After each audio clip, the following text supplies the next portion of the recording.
What's up, everyone? It's Chicks in the Office, giving you that Friday energy on a Wednesday. It's Bachelorette recap day. It's Fran. Hey, everyone. I know normally that's Rhea. It's Fran. It's Trent. It's the two of us. Hello. Hello. What's up, Trent?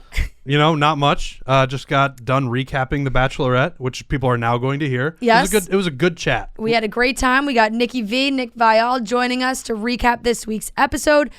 Before we jump into that, guys, Chicks in the Office, presenting sponsor, Dad Chat. We love Dad Chat. If you haven't made an account yet, you're missing out because we get to, live talk with you guys on there during the episodes. You can join the Cutting Stems group. You can join the Chicks in the Office group. It is a new social media, social networking app that's really more focused on privacy. You can't take screenshots.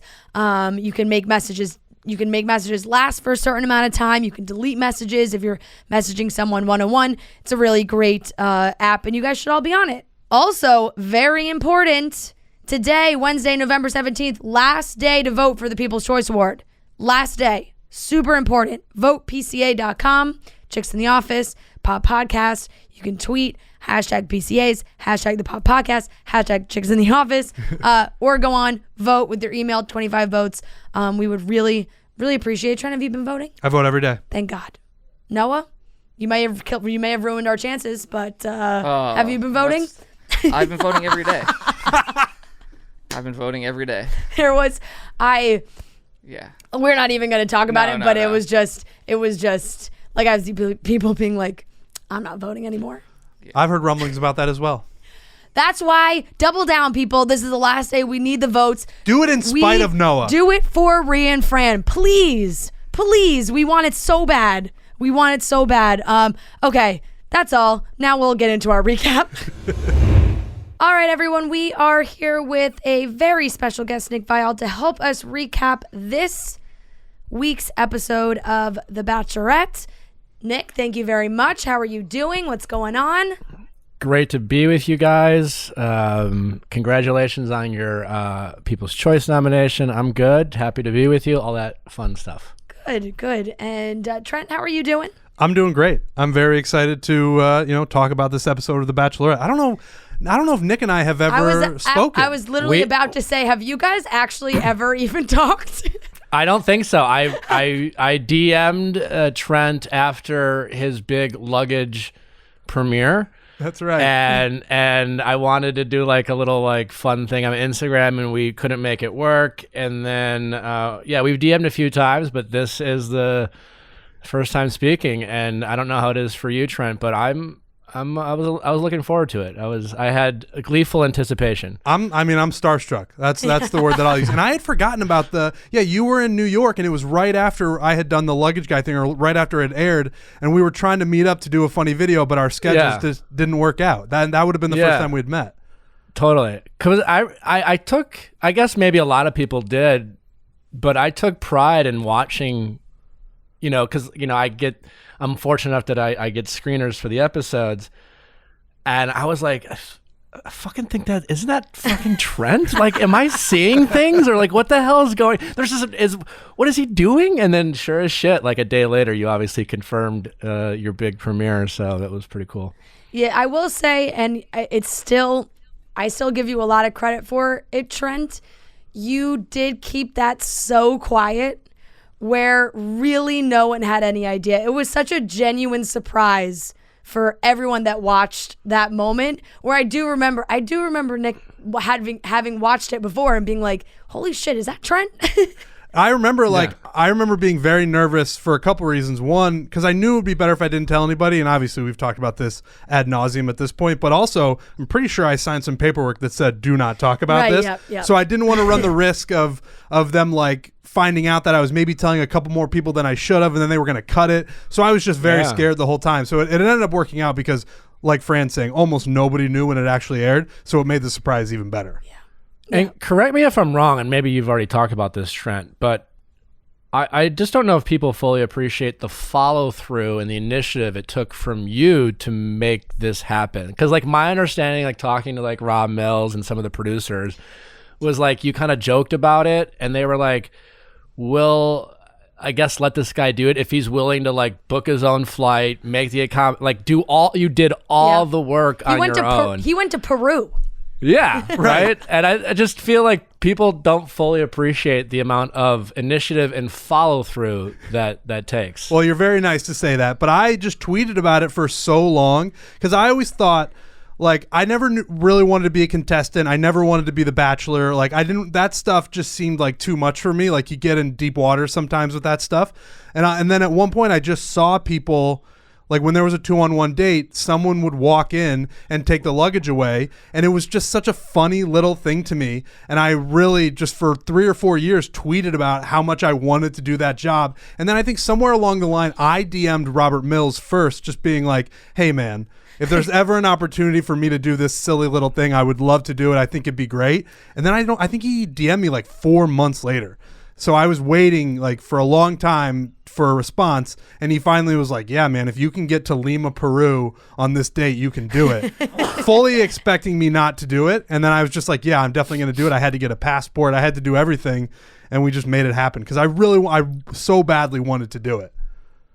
Yeah, that's amazing. Props to you. And I hope when they get back to traveling, as they literally are in this episode for the first time in a couple seasons, I hope you get another opportunity. I would love to do it again. Yeah, we manifest that one big time for, it was just all the bubble seasons just couldn't make it work, but no. Fingers crossed on that one. Let's talk about this episode. Nick, like you said, they're traveling. They're actually going to a new place that's not a new place because it's where Michelle is from. They're going to Minnesota to go to they're in Minneapolis, and it felt very comfortable. It's where Michelle has spent her entire life, and she picked Joe for the first one-on-one date, which, of course, like there was no way Joe wasn't getting a one-on-one date in Minneapolis. Can we all agree on that? Yes. Totally. I think more importantly is like prior to this episode, I think all of Bachelor Nation were kind of like, when is Joe and Nate getting a one-on-one, right? And we didn't realize that they were traveling. And once, I think last week, we found out they were going to Minnesota, I was like, oh, okay, well, that's why. Because you're totally, like, are you going to save the Minnesota one-on-one dates where people get to meet your best friends or where you grew up or take them to your high school with your favorite? Or are you going to run around a hotel naked in the middle of the desert with your, like, which one are you going to do, right? So I think we all assumed Joe and Nate were the front runners, and I think Michelle confirmed that with her selection of her one-on-one. Totally, and I think there might have even, I don't know this, but I feel like there might have been a conversation where they're like, all right, this first one-on-one, it's going to be in Minneapolis. We don't want it to make it too obvious how much of a front runner Joe is right now, so maybe don't pick Joe. And I feel like Michelle was like, I'm picking Joe. No matter what, Joe is going on this one-on-one because, like you guys said, they're so comfortable there. They're from there. They can go around. They can do the high school. They can do all this very sweet and nostalgic stuff. So, yeah, that was a no-brainer that Joe got that one-on-one.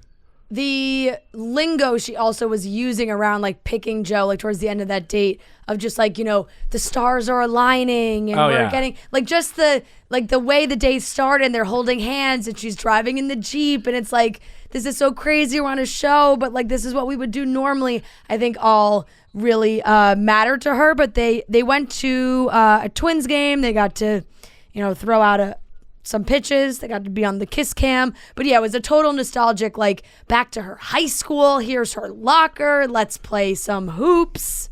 Yeah, and that stuff's significant, right? Because, like, as the lead, you're trying to manage feelings and you're trying to make everyone feel, like they are validated and you like a bunch of people, you have a bunch of good looking people, and it's very easy to say things like, I have fun with so-and-so, and like you're easy to talk to because like you can have fun and people can be easy to talk to, you don't want to marry.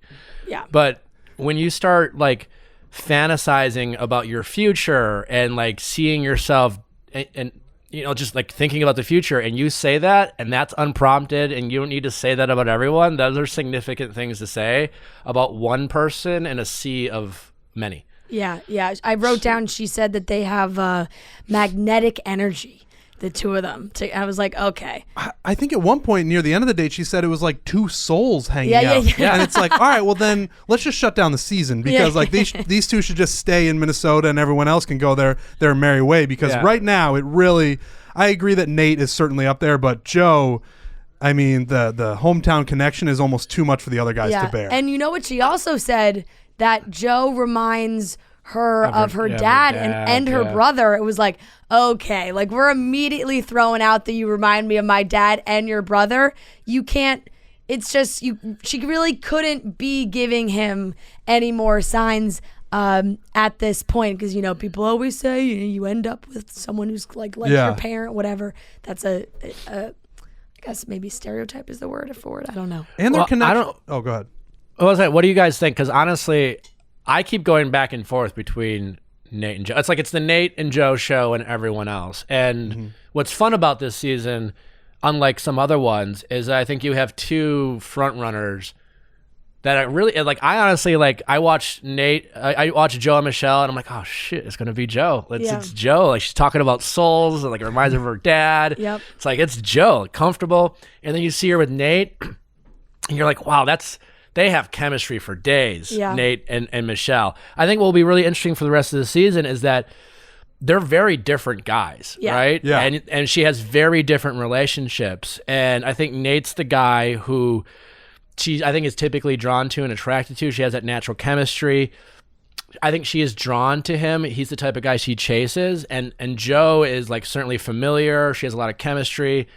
But I think also like him being more introverted, she's going to be the one who kind of has to like take over the room. And like, I think it'll be really interesting which type of relationship she chooses because she seems like when she's with each guy, she seems like that's their favorite. And I think that makes for a really fun end of a season because sometimes by the time you get to the like final four, you're like, all right, well, let me know when he picks Vanessa, you know, like, right.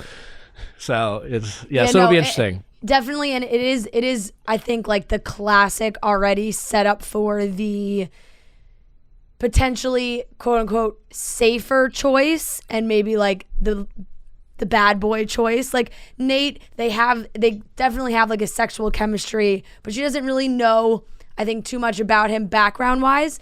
With Joe, it's like he lives here and he played basketball and we have all these things in common and he's just like my dad and like we could just, you know, she immediately feels like she can see him fit into her life like right now. She doesn't have to worry about like leaving Minneapolis or like going anywhere else.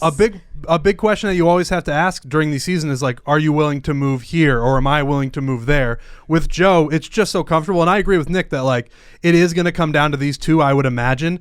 And it just seems like there's too much on Joe's side, like Fran just said. Like they can literally start now. If this had been later in the season when they went to Minneapolis, they could have just stayed in Minneapolis and that could have been their new life. Like I love Nate. I think Nate's great. And I do see that they have an insane chemistry. But I just think Joe, in the end, there's just so much on his side and so much comfortability that it's going to be tough to beat. Yeah. And it's important, clearly, to Michelle, I think, more than usual. I mean, you don't see the lead being like, hey, are you willing to move here? Like, other than like Chris Soule's season when it was all about like, can you live on a farm? I don't think the emphasis was put that much on like moving to the lead's home place. It seems to be a really big deal for Michelle. Yeah, she did bring it up to Rick also at the end of the episode, the roast ceremony, not to jump ahead here, but when they were talking outside, she was like, could you see yourself living in Minneapolis? Like, she's definitely making that clear, and just the way she's talked about Minneapolis anyway in interviews and whatnot. And by the way, Minneapolis is great. I like Minneapolis. I don't know if you guys spent much time there, but it's legitimately like a hidden gem. Like it's city. It's obviously not a massive city, but it's got a big city feel. But also you're in Minneapolis. Yeah. Like I wouldn't see that as like a negative. Like, oh, will you move to Minneapolis? It's like if you end up living in Minneapolis, that's a pretty good place to land. It's bigger than Austin, where Nate lives. So good point. And they on their dinner date, Joe definitely opened up more because it seems like that has been a big topic of conversation between the two of them, that he is more reserved and she wants him to get a little more vulnerable with her and talk about his life. And she immediately was like, come on, like, tell me about Joe. And he went pretty in detail about just, being an athlete and his mental health, dealing with injuries, which I think a lot of athletes, especially college athletes, can relate to that, where it's like, I broke my leg in middle school. And then after that, like after fighting my way back from that, I broke my foot in college. And then the surgeon messed up the surgery. And then I had to get another surgery. And I have screws and plates in my foot. And I was just never quite the same, like wasn't able to hold myself to the same standard that he used to, which is heartbreaking because I really do, like I said, I think a lot of especially college athletes have to deal with like devastating injuries. Totally. But I also I think it's important to give Joe credit here because when Joe first, and let me know what you two think, because when Joe first started talking, I was like, okay, another athlete on The Bachelor talking about he can't play sports again, and we've seen that story, and it always ends with, it goes something like, sports is all I knew, and that was really hard when I had to stop, and now I have to do something different. But Joe went so much deeper. And I think, to your point, Fran, Joe's not the first, certainly, athlete to deal with this, but he's the first, it seems, from what I can remember, the first athlete, of which there have been many on this show, to go that deep and to be that open and detailed about his vulnerability to the point where he was talking about, having suicidal thoughts and what that, and that, what that was great. And which leads me into, and I can't wait to, we talk about Clayton because, I've been a bit of a Clayton critic, and it's not really Clayton's fault, but I would, from what we've seen of Clayton so far, I wouldn't expect Clayton to go that deep, he hasn't shown that yet. And so I think it'd be easy to say Joe's stories is not as maybe heartbreaking as your mom committing suicide, was it Jamie? But yeah, I think it was a really brave thing for him to do. And I think it showed that, someone who might be known as an athlete and stereotyped as just kind of a bro and overly, boring and simple, Joe showed that, the layers that are there. And, and it's important to empathize with someone like Joe, who at face value, you might look at him and go, beautiful, check, 6'4", check, Division I athlete, check, stop feeling sorry for yourself, bro. Right. And I think he really, I think that was really cool for him to see, to show. And I agree with everything you said. And also to me, when Joe was speaking about all these things, it really felt like this was one of the few times that he's actually talked about this. Right. It felt like he had maybe had this conversation 3 or 4 times. Right. So having him open up to Michelle in that way, and she obviously wants him to open up more because he is introverted and he doesn't talk about his feelings all that much. So whether or not that's true, and I would imagine that it is, him coming across as, I really don't talk about this much, I think that had a big effect on not only Michelle, but obviously the viewers, like Nick is saying. Yeah, you couldn't tell right off the bat. Yeah, I agree with Nick on the, ooh, is he really going to share the full story here? But he did, he definitely went into detail, and you could see him really struggle with it. And Michelle was very sweet and was like, you can tell me, let's talk about it. I want to hear about it. So he definitely, I think maybe even less than 3 or 4 people. I agree. Ever, he talked about how, his dad is also really reserved and he's only seen him cry one time. And that's just kind of how he was raised in that same way. So yeah, it's probably something he has not openly shared about, but Michelle was really happy to hear it because, we do get this, he's Mr. Basketball. We just keep calling him Mr. Basketball, and he's this hot shot star, Minnesota basketball Joe. Star. Yeah. Well, it's just interesting because, I remember, on Andy's season, right, with Josh, and Josh was in the minor leagues, and when Josh told a very similar story, he told it in a way where it made a lot of people's eyes roll. We're like, okay, bro, sorry you can't play baseball anymore. And I don't know if Josh experienced the same thing as Joe did, but maybe Josh did, and that's fine if you don't want to go on national television and say that. But I think we got to give Joe the credit and not just dismiss it away as, of course, he told his sad story, because a lot of people before Joe have chosen to not tell that story in such great detail. Definitely. Yep. Definitely. All right, let's get into the group date. But first, Athena Club's razors. You guys got to jump in and get your Athena Club razor. I don't know about you, but I have struggled to find the perfect razor for me. Sometimes they make my skin dry, or you get razor burn, and you just don't know like what razor specifically is great for you. Athena Club has made a great razor. The blade is surrounded by a water-activated serum with shea butter and hyaluronic acid, which is great. It's a holy grail for skincare. That's something that you can use for your face, and to have that be a part of this razor is huge. The best part is the razor kit is only $9 and comes with 2 blade heads, a magnetic hook for shower storage, and your choice of handle color. I have the blue. I love it. It's very cute. Fits right into my shower. They have 6 color options. Plus, you never have to worry about running out of refills, which also I love when you realize like you're going in and you think, oh God, I got to go buy one. I forgot. Well, these ones are sent right to your door. You can choose how often replacement blades are sent to you with free shipping. That means fresh, ready-to-use razors always arrive right when you need them. Their Cloud Shave Foam is their shaving cream. It is decadent. I love this shaving cream. It is so nice. It smells amazing. It has a great feel to it, and I really feel like I am nourishing my skin while shaving. So show your skin you care with the Athena Club Razor Kit. Sign up today, and you'll get 20% off your first order. Just go to athenaclub.com and use promo code CHICKS. That's ATHENACLUB.com with promo code CHICKS for 20% off. For the group date, which when they announced those guys, we knew that it meant that Nate got the one-on-one date and not Chris. But the group date was at US Bank Stadium.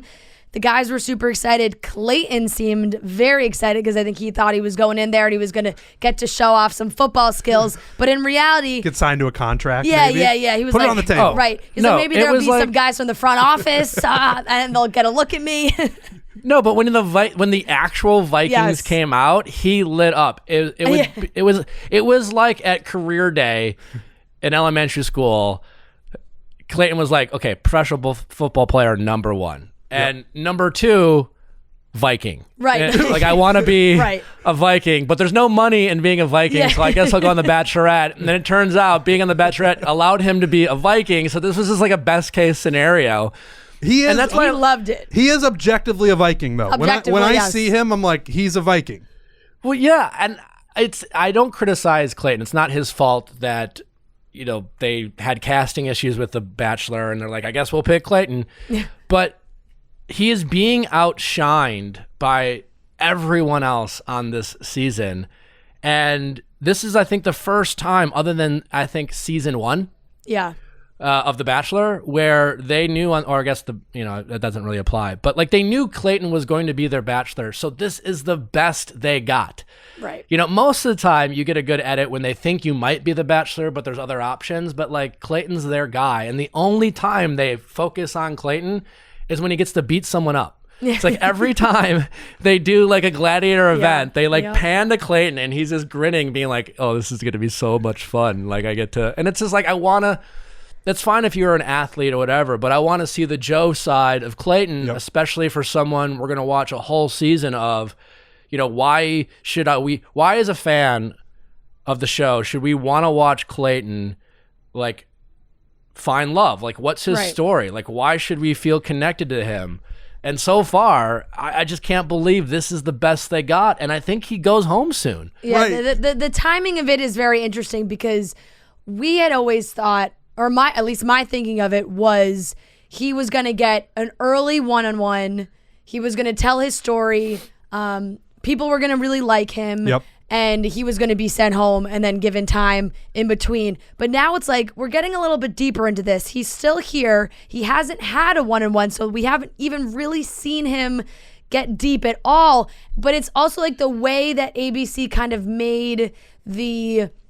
not even necessarily making the announcement, but kind of saying like the producers really like resonated with his story and like want to give him a second chance at love. And it's like, what's the story? We haven't heard it yet. Yeah, I remember the first couple of weeks we had the conversation of like, oh, he must go far and we'll learn like some heartbreaking thing later on. Yeah. we're pretty late now. I mean, I guess it could still happen. He's still around, and Right. Some sort of story could still come out, I suppose. But I definitely thought the ball would be rolling by now for sure. Yeah, I mean, and then when he was talking to Michelle on the group date, it was like the first time we've seen Clayton and Michelle. Yeah. And it was a nice conversation. The kid has a nice smile. He clearly seems like a nice guy. I've heard he's good at remembering people's names. But like, it was like a pretty benign conversation, which something like, I know you've been in this role before. How am I doing? Like, I'm just trying to like do my best.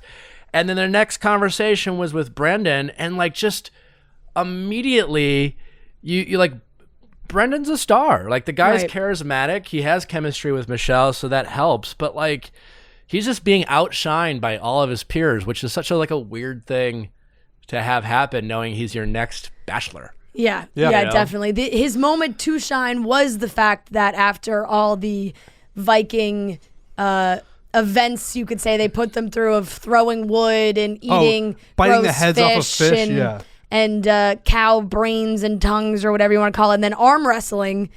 Like, that was Clayton's big moment. Like, you're the ultimate Viking, and that was his kind of big moment for the date. I also want to talk about Chris in this situation, and we'll talk about him more. But Chris, I just feel like they really, whether Chris was along for the ride or not, it was like they put him in the risky business outfit for the slumber party date. They put him in this blow up centaur thing for the Vikings. They like make him half horse. Like, it's just they fucking hate him. The producers. I don't blame him.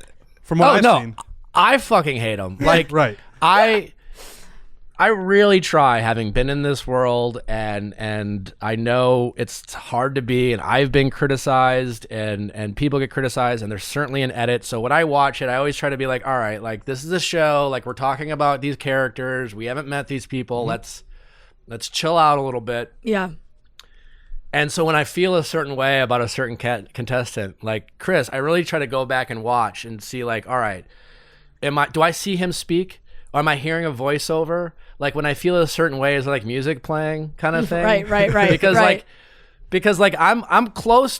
I'm as close as I've ever been, and prepared to say Chris is just a garbage human being in life, based on what he's shown us. Because we see the words come out of his mouth when he's like, the way he talks to Michelle and his entitlement. Like, he definitely looks like the guy who does a favor for a girl who didn't ask him to do a favor, and then throws it in her face, like when he doesn't get his way, and pouts all the time. And I fucking hate guys like that. And the fact that producers are treating him like this only tells me that much, that they fucking hate him. Right. That was the whole later part of that date, where he was he's just moping in the corner. And the reason is because he's saying, "Oh, I spoke up for you at that cocktail party last week," when you didn't speak up for her, you just spoke for her. And that Michelle didn't want that. She didn't ask you to do that. Yeah. She didn't need you to do that. And his big thing. He thought, he spent that whole dinner portion of that date thinking Michelle was going to grab him and be like, "Thank you so much for what you did last week." Yeah. And that never happened. His entire speech last week was based around, these guys are not giving Michelle enough attention. That is, you guys have to give her more attention. And then the next week, he is not giving her any attention, expecting her to come to him. It was wild. The logic there is stunning. It's wild. Also, like, you guys are historians of the show. Have you ever seen a man or a woman on The Bachelor or The Bachelorette? Because like what Chris did that first time, Michelle walked up, and when they always give a speech, and he literally shushed her. Right. He handed her a drink. It was like, "Shh, let me speak." And then, he complained, and then in his speech told Michelle what to do. I think you should give other guys more credit. Also, in what world, Nate, have you ever looked in a mirror? Are you going to get more attention than Nate? It's just like, it's okay, man. Just admit it. There's sometimes you're just like, I walk into certain rooms and I'm like, this is not my room to be in, And I don't know, right? Like, how does Chris not know this? And like, the level of insecurity combined with the like lack of self-awareness to think that your hatred for Nate is valid versus you just like don't have a chance is wild to me. Right, like halfway, like 3/4 through that episode, it felt like Chris was part of a different show. Like everyone else was participating in other things, and he was still stomping his feet and crying about like, she still didn't give me enough attention for giving that crazy speech last week. Yeah, totally. I mean, often, and I said this on my podcast, like, you know, every week, you know, some crazy happens and someone's like, oh, he must be a paid actor. I'm like, they don't fucking hire actors, right? Like, you don't need to, because like the desire for being on TV or whatever, like that, it takes care of itself. But Chris was so outrageous in like his willingness to just look like an ass. Mm-hmm. Either he is, again, so like inept in his self-awareness. Because I was literally to myself, knowing he's not a paid actor, I was like, is he a paid actor? Because who would act this way? Like, in what world? You know he's seen this show. Yeah. Like, you know what I'm saying? Like, Chris watches this shit, for sure. No, I really think that he thinks was like white, being like the white knight. Like, he was like the knight in shining armor coming in to help her. And that's maybe worked before, and he felt like he deserved some kind of pat on the back from Michelle.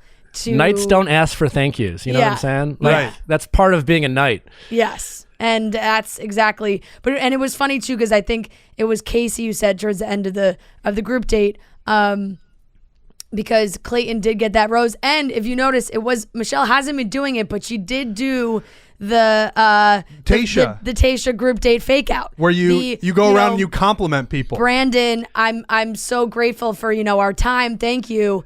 Clayton. Yep. Blah blah blah blah blah. And then this rose I'm giving to Clayton. So it's like, oh, you brought up Brandon. He got his hopes up, and then no rose for Brandon. I hate to tell you guys that's just editing. No. So what happens almost every time is you go around the room. You say something nice about everyone? Everyone. Oh. Whoa. Right? And you often, like, you pick and choose who you start, and you definitely, whoever you're going to give the rose to, it's kind of a fun game the lead gets to play, because, it's just like, am I going to pick them first or last or whatever? It's something that you guys have always done, but then I feel like they just started. It was with Tayshia, I swear. I feel like they just started airing the other compliments. I don't remember seeing it before Tayshia, but maybe I'm wrong.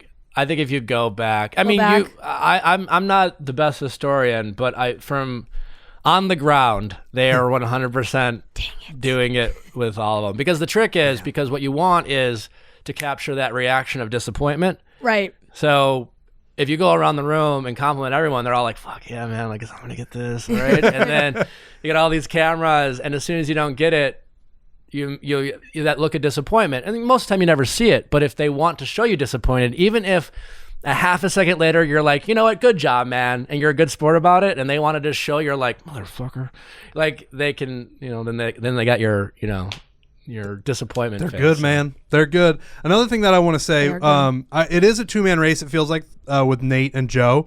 But I love Brandon, man. He's just, and Michelle and Brandon have a real chemistry. It's like a goofy, fun. She really is into Brandon, I think. I think so too, but I just think, and it's not like a crazy age thing. She's only a couple years older than him, but he just gives me like little brother vibes. A little. Yeah, I agree. I don't think he has a prayer of ending up with Michelle. Right. And maybe the age thing matters, but I think what Brendan is he's charismatic, he's confident, and in that world, that shit comes out like you see it so obvious compared to all the people who have so many insecurities, right? Yep. And then you have Brandon, who's like, and she said it right, like, more than anyone else, Brandon like took the note that Michelle gave the group of guys, and he executed by his actions rather than like, all the guys went into the ITMs and be like, Michelle told us to try harder and I'm going to try harder. And they did their best version of that. And Brandon clearly did that the whole time. And it's so easy in that world to get caught up in the bromances and things like that. And honestly, like, I empathize with the guys last week because like, it's just awkward to try to hit on a girl with a bunch of guys. You're trying not to be the bad guy. And it's just like, and that was early on enough that they're just kind of figuring it out. But like, I think he's getting points for being on the younger side Right. and still being one of the more mature people. And in that world, the people who are easiest to talk to are you appreciate them so much more as a lead, because like you're so tired, you're so exhausted. Most of the time you're carrying conversations. And I think with Brandon, like every time she sits down with Brandon's like, I've been thinking about a bunch of things I want to talk to you about, and I want to kiss you. And Michelle gets to just sit back and relax, you know? Yep. So I think she is looking forward to her moments with Brian in ways that not necessarily the same as Nate and Joe, because with Nate and Joe, she's like, who should I pick? Right. But with Brandon, she's just like, this is God, you make this so much easier for me, and thank you. And I think she's kind of rewarding him that way. Yeah, I think I that's could right. definitely see that. The second one-on-one went to Nate, like we said. They were on the lake, the pontoon boat, really doing like the summer in Minnesota vibe. Pontoon boats are very Midwest. That Yes. that warmed my heart to Lake see that. Minnetonka. And I wasn't sure how they were going to incorporate like someone in Michelle's life on one of these dates. I knew it was going to be something. I almost thought maybe like her parents were somehow going to be involved at some point, but it was actually two of her best friends, Tia and Allie. They all, hung out together, and they quote unquote grilled Nate, asking him some questions. And the one thing I will say Nate is very good at is talking about the other guys without blatantly talking about the other guys, right? Like the way they asked, who do you think is like here for the wrong reasons, whatever. He's like, well, I'm not gonna talk about that, and I'm focused on my relationship. And then it was like, well, who are the people do you have any enemies? It's like, yeah, who are your friends, who are your enemies? He's like, well, there was this one guy last week, let me tell you about him. Yeah, and he's very political with those answers, but I think that's how he would like to be treated by the rest of the guys in the house. That's where the Chris S betrayal came in, where like Nate's name came out of Chris S's mouth for not a real reason. It was the reason where like he was saying, right, I think my connection with Michelle is so strong that it feels inevitable that I'm going to eventually get a one-on-one. And that's actually like, that's not cocky. It's a little confident, but it's like how you should be feeling on a show like this. And Chris S took it and twisted it. I just think like Nate didn't want to find himself in a similar position where he's using his time to somehow sewer another guy. So it was very smart sort of political answer by him, I thought. Yeah, that was great. And I thought he did a better job this episode than last episode of answering that with her friends, because he didn't really answer it last time. He actually he actually responded more to like Chris focusing on him than what he eventually said to Michelle's friends, which I wanted him to say last week is, yeah, I did say that. And I hope it's okay that I am confident what we have so far. Does that mean I think this is, no, I don't think I have this. I'm scared I don't, but like, I hope it's okay that I think you're going to want to have a one-on-one with me, because shoot, if I didn't think that, I should leave right now. Yeah, totally. Yep. And he essentially said that right. this episode. Yeah. Yeah. And the way that, he also said that like, he's like, yeah, Michelle said to me, be patient. Like, you don't tell me be patient unless you have some kind of plan in mind, right, of, you'll get your time eventually. So yeah, I agree with you on the fact that it was like saying it's not about if, it's about when it comes to a one-on-one date doesn't feel that outrageous. Right. And nobody ever said, I feel like I have this in the bag, right? Yeah, that was never so. a quote that anybody said. That was the extra part that I think Chris added that really made it seem like guys were getting complacent and they were like, I got this, I don't have to try that hard. That all was made up. But having the confidence to be like, I'm probably going to get a one-on-one at some point, totally fine. Yeah, I remember on my season, and on Andy's season, like I got the first impression rose and early one-on-one. I was feeling like confident. And then one day everyone's like, you think you're the front runner. I'm like, what? And all of a sudden I was defending me thinking I was the front runner because someone else just decided to say that I thought I was the front runner. And Nate seems to be in this position because like, he's obviously has chemistry with Michelle. Mm-hmm. He's a very attractive guy. He has swag. For anyone who's insecure, he's going to make them feel insecure, and that's not Nate's fault. And so he's just like people just projecting their own insecurities of theirs onto Nate. Which is where a lot of the Chris stuff, it feels like, comes from. Chris Big is time. like her infatuation with Nate is like blinding her. And No, dude, she just likes him. She just likes him, and he hasn't done anything wrong, as far as we know, to make us think that like she is falling for some bad guy. Like Not at all. Yeah. So if Nate crazy. was a bad guy, then he wouldn't be so chill around Joe. right. You know what I'm saying? Yeah. Like yeah. the fact that Nate and Joe, the little bit we see them together, and that when he went to Jamie, he's like, why are you insecure of Joe? I love that Nate said that, because to me, that's a guy who's like, listen, clearly Joe's a front runner. Clearly he might pick her, but I'm not going to stoop to that level, because like an insecure, petty person with like baggage, eventually he wouldn't be able to help himself when it comes to someone like Joe.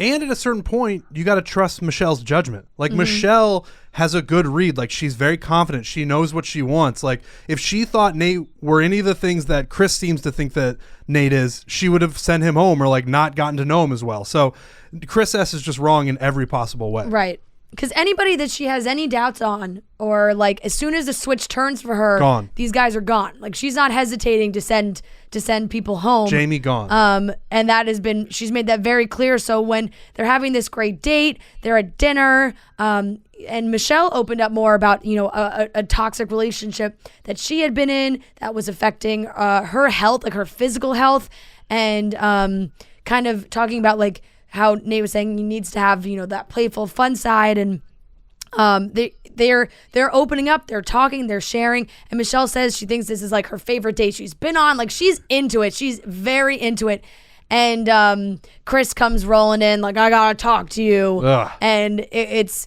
so ridiculous, and it is funny too, because you know this is where you also kind of think of like producers' involvement, and you know he has to get permission to go show up and crash a one-on-one date. So it feels like it's even more proof that they really didn't like this guy, because it was like, yeah, go ahead, shoot yourself in the foot. We won't make you wait.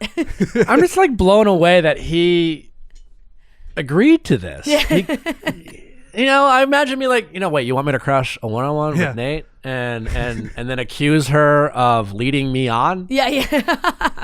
Yeah. That paid Like- actor thing's starting to make even more sense now, but I don't think that it's real. It's so wild that Chris thought he could get away with that. Or I don't know what he was thinking, and I'll never get an answer because I don't think you'd ever hear an honest or self-aware response from him. Right. But He had the audacity to say he felt like he was being played. She was like, "What?" Dude, she doesn't. At this point, honestly, she might not even know what he's talking about. I know. He is. Oh no, she can't, right? Yeah. Right. Like she's got to be like, explain it to me, because this certainly can't be about the thing that we went through last week, because everyone has moved on from that apparently except you. So I'm with you. I can't believe that he actually decided to show up and ruin that day. He didn't actually end up ruining it because she just sent him home. He just also like has that way of talking down to someone where it's like he said to her, "I warned you and I don't want you to make the wrong decision." Like he can't believe that he said what he said and that she didn't immediately just listen to exactly what he was telling her to do. He's incredibly arrogant. Yeah. And Yeah, smug. no, he's the fucking worst, right? And again, he's a type of guy who, like, a girl is like polite to him because like she's a nice human being, and he'll be like, yeah, she's flirting with me, you know, Right. like, you know, it's like, what? No, like she just like got out of your way.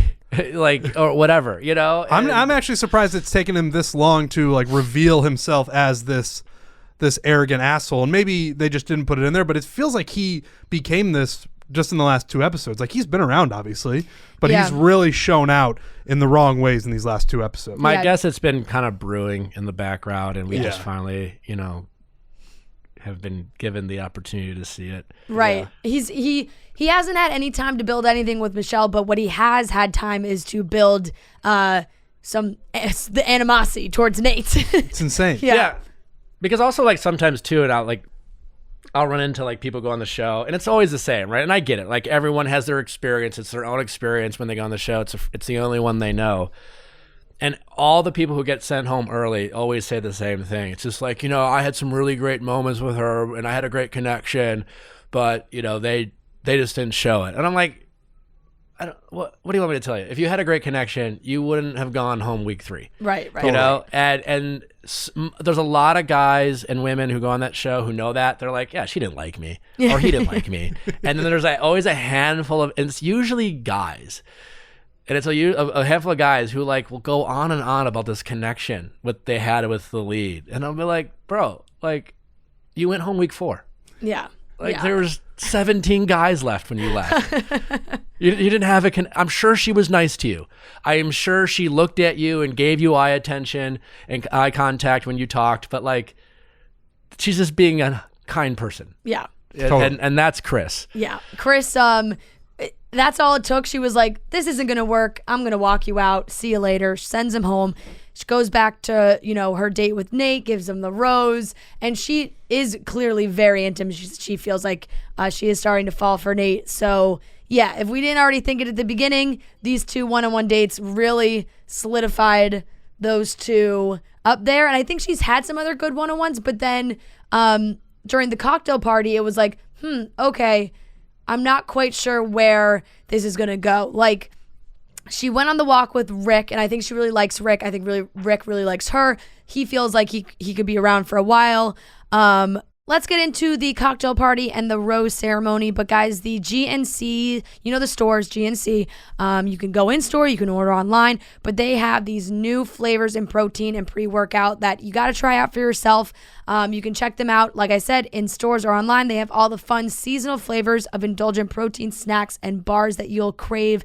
GNC offers a variety of products that will kick your taste buds into full gear. So if you're not sure what you want to try, GNC has all kinds of options in amazing flavors. You can grab a quick and delicious protein boost with the Girl Scout cookie inspired bars, the protein packed peanut butter cups, and more. The peanut butter cups, huge hit in this office, huge. Rhea and I had them on our desk. Kyle and Nick took them every 2 seconds. Like they were gone in 2 days because they just took the box and I opened them one day, all gone. KB was like, oops, sorry. So yes, I'm glad you found out who actually did it, because last time I was on here, I got blamed for eating those. Yeah. No, it was KB. Okay. For sure. And Nick, yeah. So you can go to your local GNC store or GNC.com to explore all the best flavors of the season.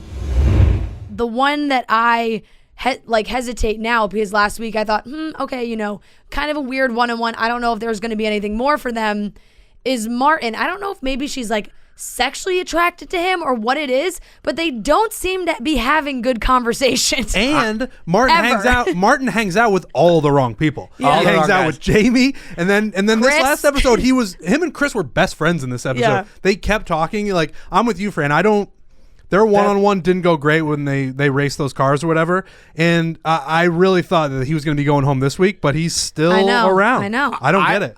I've had Martin pegged for a while. He's like, because I was debating with one of my assistants on my podcast who was like, he's suave, he takes off his glasses. I'm like, this guy's a fuckboy and he's going to be a villain in like 2 weeks.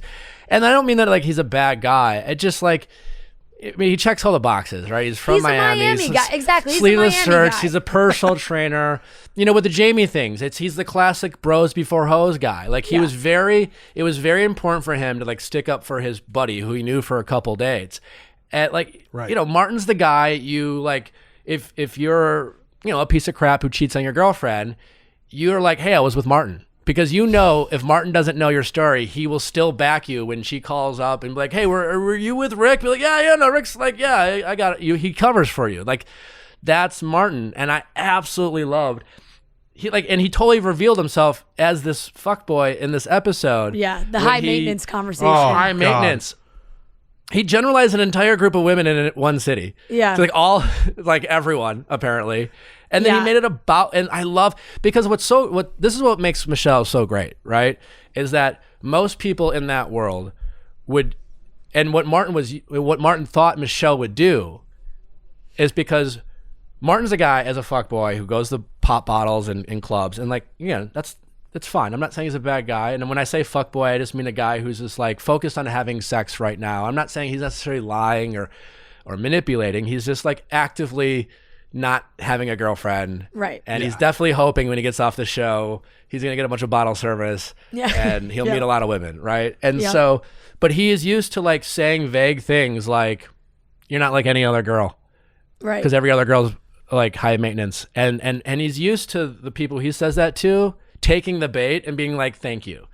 And Michelle is not that type of woman. No. And she hears it and she's like, wait, why are you talking shit about your old employer kind of thing? Like, she knew that, she heard a red flag and started asking the why questions. Like, well, why do you feel the way you do? And then Martin tried to do the very things he's used to doing with most people, is saying a bunch of words but not saying anything at all. And it was just so fun to watch him dig his own grave. And yeah, like, I don't think Martin's a bad guy, but I think what Martin is a guy who, like, clearly is not, like, Michelle knew in that moment that she wasn't gonna, like, she wanted to send him home. Yes. And when Martin got a rose, she, like, audibly sighed. Like, it was like, you know, like, this, she wanted him to know, this is not me. Yeah, like, and you could, like, you could just see it on her face when she looked at him and was like, well, what makes a female high maintenance? Right, she wanted details. And he gave his, explanation of, like, they want you to do everything for they just want men to do everything for them. And like, that's not an answer. And she was like, that's not what I asked you. And you could just see it on her face that she was like, I do not like what this guy is saying to me. And then after the conversation in his interview, he was like, I don't really know what just happened there. I think there was a miscommunication on her end. Like, I was like, you did not just say there was a miscommunication on her end. Like, he totally revealed himself, like, talking to those guys, because he turned into the bro, right? Yeah. That's like Brendan saying selective hearing to Natasha. Right. It's like, dude, like, no, it's also, not like, it's your fault. Yeah. A couple things. One, men, and I'm sure you could agree, Trent, we can be very high maintenance. Yeah. So it's like, it's not like something that only women do. Two, like, what does that mean? It's so subjective, right? People can be high maintenance, but when someone says, I've only dated high maintenance people, well, one, I want to know, and I'm assuming that's what Michelle wanted to know, is like, well, you're the one who's picking them, and it can't be an entire city. Two, what do you mean by high maintenance? Because what one person's high, it can be high maintenance, could another person's like super easy and chill. And I think there's a lot of guys who have said to women, you're high maintenance, simply because they didn't feel like, doing something for them when the game was on or something. Right. Like They didn't want to put the like, effort. They didn't want to put in the effort, and it's like, oh, well, this person wants me to do everything. Oh, you're so high maintenance. It's just like, Martin's just like, listen, what I really want in my women are, I want them to, like, come up to the table and we'd be willing to maybe go home and be okay with me calling them on like Thursday when I'm like, you up, Right. Short of that, Martin's going to think you're high maintenance, like anything more, it's not for Martin. So yeah. And I don't know if he, like, tried to talk his way out of it. It's like, oh, like, when you just need someone to, like, do everything for you. I think he was, like, in his mind trying to compliment her on, like, being an independent woman, but like, and then but it was like a very twisted way. And then instead of just being like, oh yeah, Miami, like, I don't even know. It's so weird. It was like, just be like, it's an expensive city, you got to pay a lot of money to take girls out. They want nice things. Like, I feel like that's really what he meant, but he didn't want to be like, oh, like, girls really demand nice things in Miami. The best thing the best thing he could have done is just walked away, just like without giving an explanation, just like, I gotta go. I'm gonna keep digging 100%. My grave if I keep talking. Because I don't think he meant anything. I think he just fully was trying to give her a line that usually works on people. Like, you're not like most girls, and that is, you're not, and when she went, why, he was fucked. He's like what? No one's ever asked me that before. What's happening? Yeah. It doesn't compute. Yeah. So he did get a rose, which it did seem surprising after that conversation. But after Chris went home, it was like, we got this group of guys who, like, it's only week 5 or whatever it is, and there's 8 guys left, and we need, like, you gotta keep one of them. It's because Michelle knows, but the men don't know. That's like, it's kind of weird this season because Michelle's so good at, like, sussing out, like, the bad apples. Like, she's kind of ahead of the curve. So usually it's just like the house finds out, and then the lead finds out, and then we find a way for the big reveal. But Michelle already knows. So they'll sell it as the guys need to find out. There needs to be some drama. Right. And then Michelle will be like, yeah, now I give you one more shot or something like that, is my guess. Still rooting for my guy Rodney, though. Oh, he's so Love Rodney. sweet. He's so The sweet. moment they had like up on the roof. Yeah. I know, similar to Brandon, I know he's not going to win. Right. You can see it. It's the Nate and the Joe show. But Rodney just seems like such a nice guy, and him and Michelle get along so well. But you know, he got a rose, so he'll still be around. Which is And I love the guys like a Rodney, and he's probably a little hard on himself because he's still a pretty handsome guy. But like, you know, he's like, listen, I'm not the tallest, I'm not the best looking, Right. I'm not the smartest, but like, it's nice when you hear a guy who like, and like let's kid ourselves. Like Rodney's a super eligible bachelor, right? But like to show that humility and vulnerability, and again, in a world like that, when you have the Nates and the Joes of the world, it's easy to be like, fuck, I thought I was a 9. It turns out I'm a 6. You know, so like, but he says it, as opposed to the Chris's of the world who like go into like hyperdrive of like projecting their shit and start acting like they think they're 11s, and you're just like, oh, like, you know. So yeah, props to Ronnie. He's awesome. I think definitely Paradise material for sure. Definitely. Which meant that Casey and Leroy were the ones that went home. We really didn't get to see a lot from either of them. I liked Leroy and felt like, you know, Leroy, I feel like maybe could have some Paradise potential solely because I liked his style. I didn't even really get to see him talk, but I loved his outfits. That I was like, he knows how to dress himself, so that's step one. I think they cast people on this show for 2 reasons, and usually it's one of the two. Sometimes you're lucky enough to be both, but it's for TV or for the relationship, like Right. either for the Bachelor or Bachelorette, or because like, you know, you're gonna start some shit. And I think they casted Leroy because they're like, we think Michelle might be into him. Yeah. Right? And I think Leroy might be one of those guys who doesn't get a lot of airtime, but then you meet him in person and you're like, you're fucking awesome. Like, I could picture that, right? And it's just, you know, he wasn't problematic. He didn't get into a lot of drama. And Michelle, like, again, she's just into Nate, Rodney, and Joe. And I think Leroy was just kind of a casualty of being just like a normal, cool guy. Definitely. I feel like that's my read on Rodney. And yes, he's got great fashion. Casey to me always Leroy, sorry. felt like a guy who just sort of wandered onto the show. Though just the way he looks, he looks like an older guy. He looks wise. He did look a little lost for a majority of. Yeah, and he's just sort of there. Like, he seemed like a nice enough guy, but I don't know a ton about him. But those two, not all that shocking that they went home. No. I can't believe they're down to 8 already. I agree. It feels like it is going really fast. I don't know if maybe it's because we're in this like fall season where it kind of is all happening really quick because, you know, The Bachelor starts right as 2022 starts. Yeah. So like they kind of got to wrap shit up. Or it's just like they knew they could do it all because Michelle had no problem being like, you're going home, you're going home, you're going home. Yeah. So still waiting on that big Clayton story. Could be coming. That could be next week. I don't know. I text some of the producers. I'm like, tell me something about Colton. And they're like, he's Clayton. He was good with Colton. With Clayton. Clayton. Sorry. Fuck. Sees. Tell me something good about Clayton. Yeah, not Colton. Yeah. And they were like, he was good with Michelle's kids. Now, I thought when this episode aired, being in Michelle's hometown, I was like, oh, this is going to be Clayton's big episode because they told me like, oh, he was like so good with Michelle's kids that like America's going to fall in love with this, you know, like father figure. My first thought was like everyone's like, how hard is it to be good with kids? I mean, some people aren't, but like, you know, that's like saying like they're good with dogs. You know, like you're more worried about the people who aren't good with dogs. Yeah. Yes. You know? True. And so, but then we didn't see, I don't know, and maybe there's another moment. I'm just wondering when we're going to see Clayton's big reveal. Yeah, I think they're still in Minneapolis next week. Okay. So maybe that's it. Maybe that's it. So I think that that could be it, and we'll see what happens. But yeah, I think I think the fan base is definitely waiting for the moment where we're like excited about Clayton being the Bachelor. Yeah, like Nick said, he's sneaky the only one who we know the least about.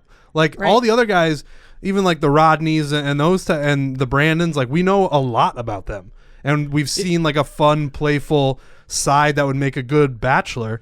Clayton, we just know him as the Viking. Yeah. Yeah, and this idea, I've heard it like floating around TikTok that like, oh, this is like deliberate, like they're like trying to keep him a secret. Like, no, they literally have free marketing for their lead, which was built on a foundation of building a guy up and turning a nobody into a somebody, so you will spend an entire season watching them fall in love. So like, they're not literally reinventing their marketing playbook with Clayton, a guy who comes across as like super nice, but maybe slightly vanilla and boring. And so like, I'm just shocked that this is the best they got. I do not think they're trying to not show him, because he does seem like a nice, unproblematic guy, you know, like, and he certainly fits the mold of previous bachelors, like tall, handsome, used to play football, but we'll see. I don't know. That hype machine's got to start at some point. Yeah, definitely. So we will see. I feel like maybe next week we'll see what happens, but Nick, get ready for a lot of Lauren's next episode. Yeah. There always are. But we'll wrap up. But Nick, what's going on with you? I know you're a busy guy. What can you tell everyone you got going on? Other than my allergies acting up. Sorry for the sniffles. Just the Viall Files, recording that. We're here 3 days a week with our if you're struggling with any type of situationship drama and you need to suss it out, we talk about that stuff on Mondays. We recap The Bachelor when it's on, and then we always have a compelling guest expert or otherwise on Wednesdays, and developing some more shows, so look for those and other genres, and that's about it. Awesome. You're coming off a big Bachelor wedding weekend. Did you guys have a lot of fun? What can you expect from a Bachelor wedding? A lot of small talk or actual fun? Actually, it's a lot of fun. Yeah. The most fun wedding I ever went to is Ashley and Jared's. It was just so well done. It was like fun to reunite with friends, and Ben's and Jess's was a lot of fun, and it really is. I think for a lot of us, we're kind of doing our own thing in our own lives, and it feels like a little bit of a reunion. So that's always fun. This particular wedding, like, there was a lot of Bachelor Nation people. So it felt a little bit more informal than like Ashley and Ben's was a little more intimate. But I think for the most part, like, everyone's there to have fun and celebrate Ben and Jess. It was a beautiful ceremony, very well done, and everyone had a good time. But there wasn't like there is an article about you that Wells commented on about you and Sean Booth having a wedding conversation. I'm hearing you guys almost came to blows. That's what I'm hearing. I don't know. Did you really hear that? I'm just kidding. I'm kidding. I was kidding. No, it was just like such a funny boy of a headline. Yeah, it was like 6 years ago. Like, I don't know, like. And the article was like, we saw each other and it was fine. Yeah, it's like, hi. I saw Sean. We said hi. We had some small talk, and that's the thing. It was a big wedding. There's a lot of people. It's one of those things. I didn't get to spend much time with Ben or Jess, because they're doing their kind of wedding thing. So, a lot of people I saw I didn't even get to talk to, I just spent most. It was you kind of like get into your little pods of frids. Yeah, so it was definitely like me, Natalie, Sarah and Wells, because Natalie and Sarah have become pretty close friends. Ashley and Jared, I don't get to see much of them anymore, so I caught up with them, and it's a lot of fun. So I had a good time, and I was really looking forward to this wedding, and it was a ton of fun. Awesome. So. Well. Tell your beautiful girlfriend that she looked stunning. Her dress was insane. We were all talking about it this weekend. We did Caitlin's show in Boston, and just like looking at the pictures, we're like, they look like a very handsome couple, these two. It's a good looking couple. She is nicer and sweeter than she is beautiful, but she is quite the stunner. That is very really sweet of you, Nick. We'll let you go. Thank you so much for hopping on with us and recapping. We loved catching up with you, and I'm so happy. This is the first time, even though it's virtual, you're really like getting to hang and chat with Trent, and we'll do more of it. This was really nice. I had a really good time. It was a pleasure, and I'm rooting for you guys for People's Choice. I hope you take it over. Well, I hope you win. Yeah, you can. Yeah, you can just say just to win. Yep.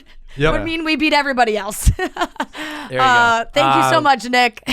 All right, take care, guys. Thanks, man. All right, bye. Bye-bye.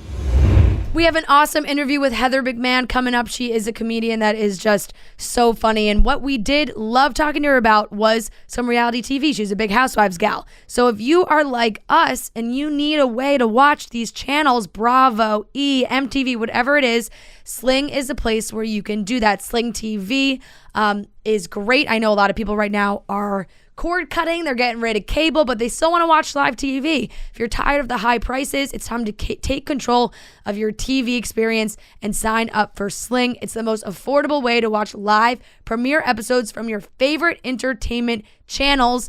Hey, if you want to watch The Bachelorette, you can do it on Sling. If you want to watch Real Housewives of Salt Lake City when it's on, you can get Bravo. They have it all. You can also watch past episodes of Chicks in the Office and exclusive new Barstool content for free on the Barstool Sports channel on Sling. I know they got Foreplay on there as well. Yep. So you really can check out all the Barstool content on the Sling channel, the Barstool Sports channel. Sling is easy to set up, easy to use, and there's no contracts, starting at just $35 a month. And if you sign up now, you get your first month for just $10. If you love TV and you don't have a way to watch all the live stuff you want to, I'm telling you, Sling TV is the way to go. Go to sling.com/barstool to sign up now and get your first month starting at $10. That's sling.com/barstool for your first month starting at $10. All right, everyone, we are here with a very special guest. We have comedian and actress Heather McMahan with us. Welcome to the show, Heather. Hi, thanks for having me, ladies. We are so excited. I'm so excited because I've known who you are for quite some time. Cool, I will cool. say, my girlfriends are all obsessed with you. I'll take it. Obsessed. Thank you. They send your stories, your Instagram stories in our group all the time. And they were very upset. You know, you're on this basically sold out tour right now. They've been trying to get tickets. It's crazy. The New York shows are locked and loaded. You can't go for cheaper than $250. I saw resale. It's very wild right now. I'm so grateful, but it is nuts. There are days where I'm about to walk out on stage and I'm like, I kind of have this imposter syndrome for a second. I'm like, people know that they bought tickets to see me, Yes. right? Yeah. I know I've been doing this for a long time, but I just right before you walk out, it's that self-doubt where you're like, I can't fucking do this. Why would anybody sign up to go out on stage in front of just random strangers and just tell jokes and try and make them laugh? That's what a psychopath does. Yeah. So Yes, that's where but I'm it's at. working. It's working for Thank you. God. It's working so far.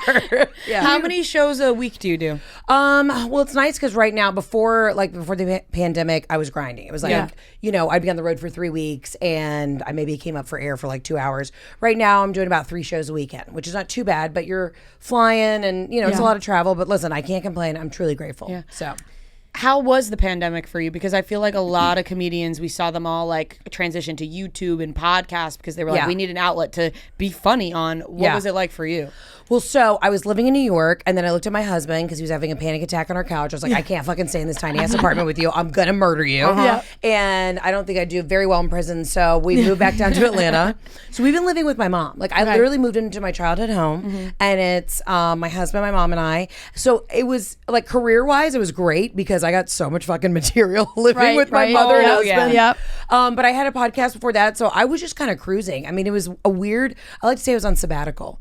And then they wanted you to do these Zoom stand-up shows, and I did some shows that were virtual, but it was more like a late night setup. I'd do videos and an opening monologue, but just to do stand-up to crickets. That even those were tough. Even when I would watch I like watching John Oliver, and so even when he was doing his show and there was no audience or anything, he's a very funny guy, and there were times when I was like, that I should have laughed at what he just said, and I didn't. Right. Why didn't I laugh? Right, because we're in a global pandemic, and I've taken 7 Xanax to get through the day. Yeah. Yes. I mean, it's been crazy. What's wild is I think to be back out on the road, and it feels like COVID. I know we're still in it, but it feels like last year was 50 years ago, but also yesterday. Yeah. Do you ever It feel feels that like way? another lifetime. And It's almost like we just jumped and none of that ever happened. It did, and it's still happening, but you're like, what was that weird time of my life? I feel like everyone acted different.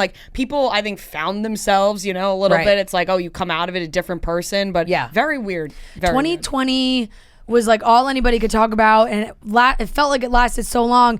2021 is over almost. We're literally it's at just- Christmas. It's so fucking incredible. get it. Get your vision board ready for 2022. I'm still in summer. I'm truly still in summer. I act like it's summer every day. No, feel that you. was a lot. But your tour right now is called the Farewell Tour. Yes.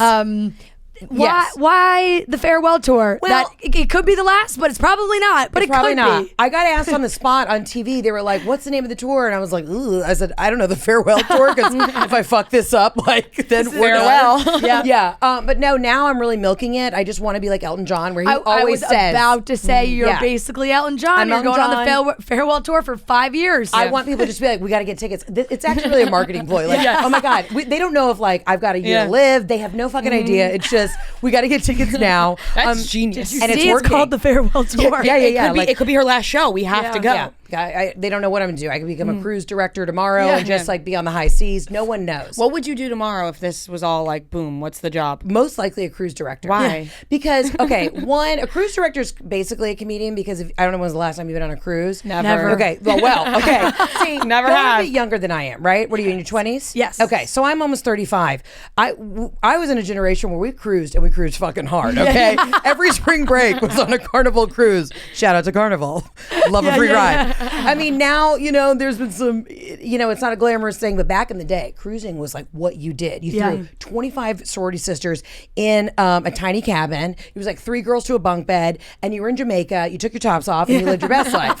But there's something about a cruise director where they're like the mater. They're the director, the maitre d', the entertainment of the cruise. And they basically get to stand on the Lido deck and get people really fucked up and then make fun of them. Like, families from Michigan who are doing the conga line, they get to roast them in front of everybody else on vacation. And I just thrive in that environment. It's basically like a tour guide. Like I would, in a way that like I think that if you want to be a comedian, you should become like a tour guide around New York City, and then you could practice your jokes and see how the crowd likes it. Exactly. And it's free roasting. Like Yes. for your soul, because your soul's already died a little bit because you're working on a cruise ship. But then if you're like, I just get to make fun of like, random folks on their vacation, that'd be a dream. Yeah. So you're gearing up. You got a bunch of New York dates, and I'm trying to think when this episode airs. They're probably going to be when this interview airs. Your dates are going to be going to be over. They're going to be great. I'm sure they went great. shows. Yeah. We're looking into the future. It was a fucking smash. So. Exactly. But what are your you have any pre-show rituals at this point now? Here's the funny thing. Everyone, I love the people who follow me, but they always message me like, hey, we're at the bar across the street. Like, come take shots. I'm like, I don't know how to tell anybody this. This is my job. This is what I do for a living. Surprisingly, a lot of comedians are not just hammered during their shows. I don't know where you're going before this. It's like I'm going to the show 3 hours before to set up. Yeah, I got to do like a sound check and like stretch my limbs because I'm in my 30s now. I can't really eat before shows because it doesn't matter. Even though I've done this a million times, I still get like nervous. I do a stretch. I have sciatica. That's another thing you have to look forward to in your older age, where your leg goes numb because you have a I have pinch. that now. You probably do. Did your leg go a little bit numb? Yeah, they go numb all the time. I got like it in my lower back. Yeah. Okay, so we should get that my checked 30s out. should be really good for me if it's like this now. You just won't have a leg because we'll have to remove it. Perfect. I'm almost there. Yep. What do I do? I do my stretching. Now I have to do a vocal warm up like an old Broadway bitch. I mean, it's pretty vanilla. And then I'll party a little bit after the show. What's the vocal warm up? You It's got a good lot. voice. Yeah. No, it's just a lot of like how now, round cow. You know what I mean? Like that kind Stretching the mouth. stretching the mouth, and then you have to do like vocal trills, like Red leather, yellow leather. like a lot of that. Yes, red leather, yellow leather. And I saw you posting about it that you like. If you can tell, I probably needed too. Yeah, you got a raspy little voice. help in the voice department. Did you get help? Did someone tell you like, hey, here's what you can do to save your voice? Because I would love a solution. So here's the thing: have you ever been to an ENT? Do you have nodules on your vocal cords? Because you have the same rasp I have. Have you always had it? Yeah. Okay, so we got to get you up to the Spencer Institute. definitely for too. voice. My voice It's just definitely changed. mine. Mine's definitely My voice- also gotten worse though. We were out Sunday night, and this is I'm struggling. Yeah, I used to not sound like this. I had a different voice. It changed in July. It never came back. wait a minute. She just kind of partied her Did you voice. get HPV? What happened? No, hopefully not. She just like lost her voice for 4 weekends in a row, and then then it just never came back. Yeah. All right, so I'm going to send y'all to my girl, Dr. Bourne, at the Spencer Institute. She's up at the. I kind of like it though. Yeah. Well, but here's the thing: it doesn't last because I know. Listen, I hate to be the wise aunt here, but we got to get this No, on please lock. do. Yeah, we do. Yeah, we need this. You can only suck on so many lozenges to get it back. So you're gonna say dicks. Well, listen, never put a loose dick in your mouth. If you don't know them, don't do it. I just had to look right at camera for that. Don't Thank you. do it. Very important. If I can give young women one bit of advice, do not put a random penis in your mouth, okay? Thank you. Yeah, but you gotta, well, here's the thing. I'm sorry, I'm like a little buzzy today because I went to this place yesterday. I had no voice coming off the weekend. I was like, shit, I got a big week. So I went to the doctor and they're like, yeah, you're getting nodules on your vocal cords again. And so like, we're gonna put you on a steroid pack. I had to take 6 steroids yesterday. I woke up at 4 a.m. Oh my God. Like, this is it. I've never done meth, but this is what it feels That like. shit gets you bumping. It's crazy. Wait shit. until the end of the week. You're gonna be off your rocker. Like it's not even just the first 6. When you start finishing the pack, it's an insane feeling. After doing 3 sold out New York shows. Well, and that's my concern. I'm like, can I take these before the show, or am I going to have a heart attack on stage? Because I'm sweating through my bra right now, and it's like kind of cool in here. You know what I mean? Yeah. What do I do? No, I you definitely take it and you drink roll. and you just roll with it. Yeah.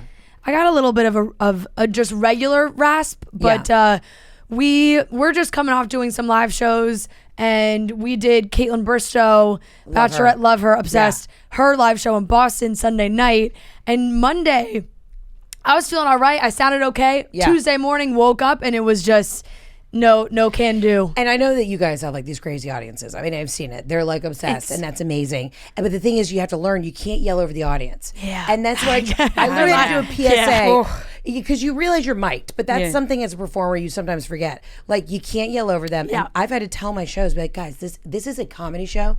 I love that you're here. I love that we're involved. But also, shut the fuck up. Let me do my bits. You know what I mean? Because they just want to yell shit that they know about you. And people know so much personal shit about y'all, you know? Have you ever told the crowd to shut the fuck up? Oh, I've pointed at people and I go, Rick, shut the fuck up. Yeah. You have to. I got a little bit of that. We got It was borderline. obviously our first tour, but in Philly, I called them all scumbags because they were pissing me off because they were so loud. One girl yawned in the front row. I told everyone to boo her. Like you just like get. I feel like don't you just you see the crowd and you like to play to the crowd a little bit. Yeah, well, it's different doing it in theaters and then doing it in clubs. Like in clubs, it's you know that's the culture. Yeah. You're roasting people. It's grimy. You know, you have these conversations. And I get out and I do crowd work, but there's something about it where there's a fine line of also like I do a 90-minute show. It's a stand-up show. It's like a variety show.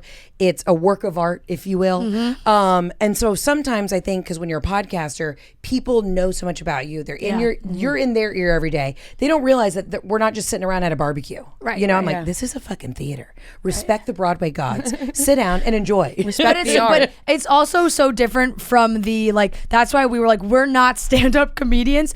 For you, it's like you're going on stage and you're like, I'm performing. This is my work. Right. For us, we're like, what do you guys want to talk about? Shots. Let's just do shots, everyone. We have nothing prepared. I mean, Caitlin's show, the last half hour was just us. Singing. It was karaoke. We just sang on Like 5 stage and songs. danced. Can I be honest with you? And I need the to start crowd doing your danced. show because this sounds fucking relaxing and fun as shit. It's a lot of fun. Yeah. Now, this may be like a cliche question. You fine. can Hit make me. fun of me for it. Never. I watched a documentary on the Comedy Store, and I found it very interesting. Yeah. And like that really, I got very interested in comedians after that. Started like watching a lot more. You've performed there? No, I've never performed You've at the Comedy never performed Store. at the Comedy Store. So I kind of did an alternative path in comedy. I was in New York and I was doing this place called Upright Citizens Brigade, UCB, because I really wanted to do like SNL and sketch. I did stand-up comedy in high school, did it through college, but I was really like, okay, I'm going to do that sketch world. And I'm a writer, like that's my jam, and a performer. I love to put on a wig and get weird with shit. Yep. And then, so I didn't take the traditional stand-up path. And then I moved home to Atlanta after my dad had passed in 2015. I was living in LA.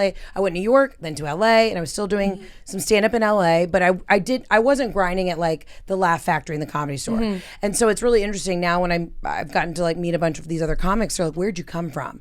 And I was kind of like, you know, just trying to put my shit on the internet and see what stuck. And I just took a totally different alternative route, and it fucking worked. So. That's what I was going to say. I feel like Instagram specifically for you was so huge because, like, you know, you have almost 700,000 followers. You have like this total community of people that follow you there. And it's gone from like taking that and putting it like on stage. Yeah, and I think what's cool is there's so many women at these shows, which is just so thrilling to me. And a lot of my guy friends who are in comedy. They're like, well, I've never seen this before. Because I think too in comedy, it's been catered and to men for a really long time, and it's like I don't give a shit. Well, I can only tell jokes and write jokes from my point of view. What's my point of view? I'm a 30-year-old woman. What have I been through? So I just like play to my audience, and it's worked. So and I'm grateful for it. Yeah, and then like you mentioned, like Instagram obviously helps a lot because the people I feel like that are going through like the Laugh Factory Comedy Store, they're not getting their start on Instagram. They're going through there to then try to get the followers after that. Well, now now it's way different, but like years ago. Yeah, years ago it was a totally different thing. But also like before Instagram, I was doing, my sketch shows and my improv shows at UCB, and literally a theater underneath a grocery store. Like it was grimy in a whole nother world. But it's funny, like everybody has a podcast now. It's like if you want to do anything, you want to do anything in entertainment, if you don't have a podcast, if you haven't written a book, you're selling like something with Chrissy Teigen at Target, you're fucked. Do you listen to podcasts? I do, yeah. I listen to a lot of podcasts. The thing is, though, I'm really gonna sound like an old lady. I listen to like my 2 diehard podcasts, and then when I'm not doing that, I listen to just jazz music on Spotify. Go to Cocktail Jazz. It's the best thing. I don't want to listen to fucking anybody talk. She really is your friend, Lauren. Yeah, I know. I know. It's so funny. I really do. And she's gonna. She'll be thankful I said this, but also kill me. Like one of my best friends is obsessed with you, and we always I love her. We always say like if Lauren took another path, like it would be like it would be Heather. Well, please connect us. I'd love to meet her. Yes, she would love that as well. She's gonna freak out. Yeah, she will. I always get told, like, people will stop me in the street because I have a very familiar face. Whether you know me or not, I just have a soft Southern face, right? And they'll tell me, like, you remind me so much of my best friend. She's a raging alcoholic. Yeah. She's getting out of jail, I think, in like on Wednesday. But she's a great girl. But I'm like, I don't know what that says about me, but fuck. For me, I'll say Lauren is very funny, and that's why I see the connection. Cool. Great. I'll take it. Yeah, absolutely. But what's also really cool, and I feel like if people are kind of watching movies, we're in the Christmas world, here we are.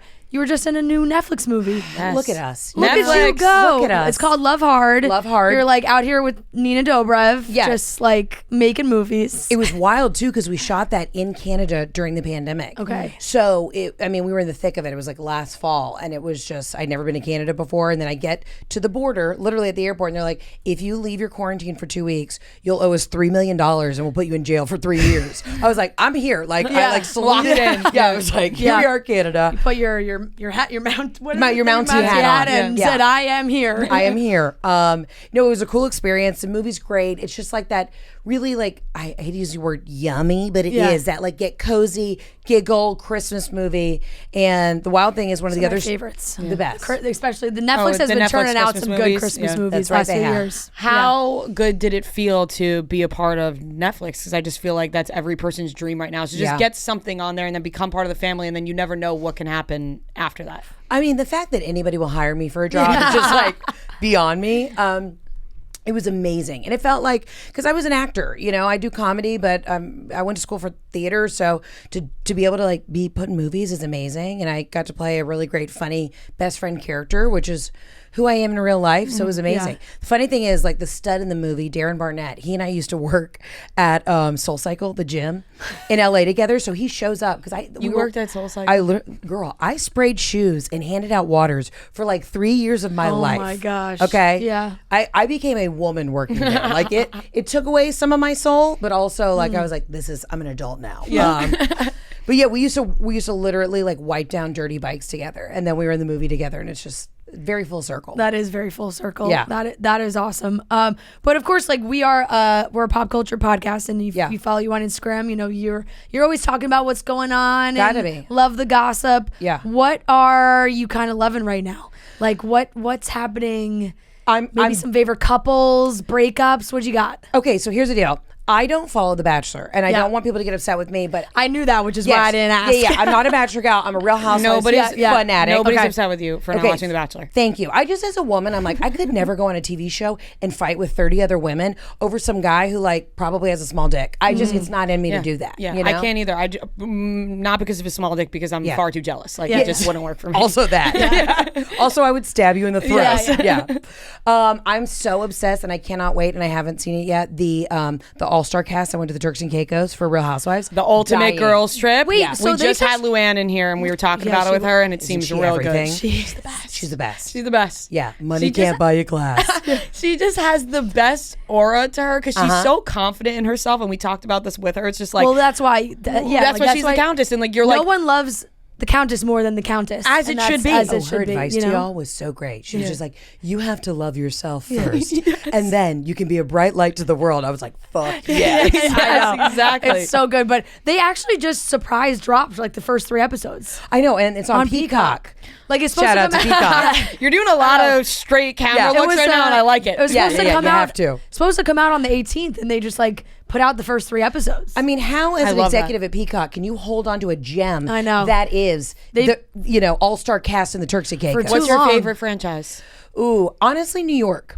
I'll tell you why, because there's no way you can't tell me that Luann, Sonia, and Ramona are not the greatest television you've ever seen in your life. And I met Sonia. I go to the Turks a lot. That's like our family spot. And I met Sonia in the Turks and Caicos in like May. And when I say she is just like she is on the show. Yeah. Everything and more. She walked around. She like had this gorgeous caftan on. I go, Sonia, your tag's hanging out. She goes, no, honey, I leave the tags on everything because I'm going to return it in a week. I was like, that is my bitch. That's awesome. Now, so you run into her casually, obsessed. right? Casually. Now, do you explain who you are to her? Absolutely, I had to. You have to. Well, her assistant was a fan, and so her Okay. assistant was like, "Oh my God, love it! Like, come Yeah. over and say hi." And then I said hi to Sonia. Y'all, Sonia, if you see this, I love you. She recently texted me. She goes, "Hey, would you be interested in coming and doing 5 minutes on the road with me to do, like on my tour?" And I said, "Sonia, I don't know how to tell you this. I'm doing my own tour. Like, I love you. Just I 5 love that you minutes. think I'm like this up and coming comedian, but I am selling out theaters. And always stay humble. Thank you. But I literally printed out the text and I framed it and I put it in my office. She's like, I need a couple funny gals. She was like, she'd only give me 5 minutes too. 5 minutes in the stand-up world's like, they're like, you get one joke out. you Yeah, know? yeah. At least give me 10. That's incredible. But now you have her number and you Now I text, got her number. right? Yeah. So that worked out for I you. live for her. I live That's for her. awesome. Do you watch Beverly Hills? I do watch Beverly Hills. And if, I gotta be honest with you, this is controversial. I don't think Erica knew everything. And I know everybody feels differently now. I don't think she knew everything. I like that you sway have that that way a take. little bit. She sways that way. I think not that she knew everything, Yeah. but she definitely knew some shit. Like I don't think you could know nothing. I agree. No, I agree. I just don't think that I don't think she Because think had about it, husbands hide shit from their wives all the time. Like he could easily hide some shit. I think I maybe don't know she what the thought fuck my like, husband's been up to. Like, he could easily be running a scam. he could be a degenerate gambler right now. I have And you no would know- idea. Isn't that Yeah. weird? Yeah, that it is you weird. really could just be with somebody and have no idea what they're doing. Yeah, It's freaky. They could have a second. Yeah. They They could have a another whole other wife, family. Kids. Although I don't know Disgusting. how you juggle that. I don't know either. I really It's like don't. it's stressful. I really don't. Women, we could do that better than men could because men can't multitask. Women can. Like I could probably have like 6 husbands on the side and figure it out. I wouldn't want to. Love you, honey. But you know what I mean? Guys Yeah. are like, they can only handle one Oh, thing I'm at a time. confused. I'm confused. Is her name Brenda or Heather? Yeah. Paris Hilton's new husband has a child with Mel Gibson's ex. Huh? I think I just said that. I think that's correct. And that's, ladies and gentlemen, what I call Hollywood. yeah, but it was like something that came out that last night, this morning. That was like, wait, what? Like, how I'm did rooting we? for Paris. So am I. I don't know anything about this guy, and I was actually trying to do a little bit of light research on him because I was looking through the wedding Yeah. photos.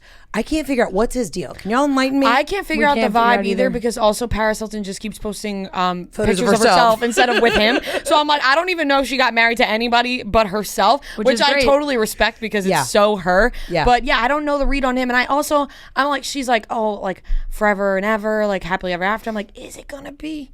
Is Right. it gonna be with him? Yeah. I To be don't honest, know. It's I don't know if I incredible trust that him. she, like, I just feel like she has gotten so far and but almost getting married Right. many times, and like Yeah. she actually did get married. Did you watch her YouTube? And has a 9-year-old Not love yet. child. Oh, the documentary about her? yeah. Yes. And It was wild. And it made me respect her so much. Yep. Because I was like, wow, because you hear her voice and whatever, and you're like, she's a really smart person. It's all an so act. smart. Oh, all an oh, act. she's and genius. Yes, yeah. So this guy's Exhausting, got a probably, 9-year-old, a 9-year-old, and apparently it's like if you're in the circle, like Yeah. you knew about it, it was like, oh yeah, he's got a daughter, and he's financially, I think, supportive, but not there. It says he's only seen her once since she was born. Oh, wait, what? What?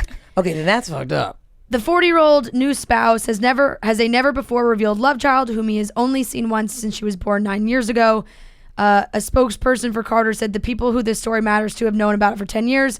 Carter supports this child. While he does not have a traditional father-daughter relationship with her, he has provided for her since she was born and will continue to do so.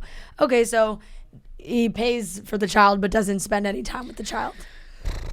Take what you can get, I guess. It's like, Yeah. shit. I mean, who knows? He came out of nowhere too, a little bit.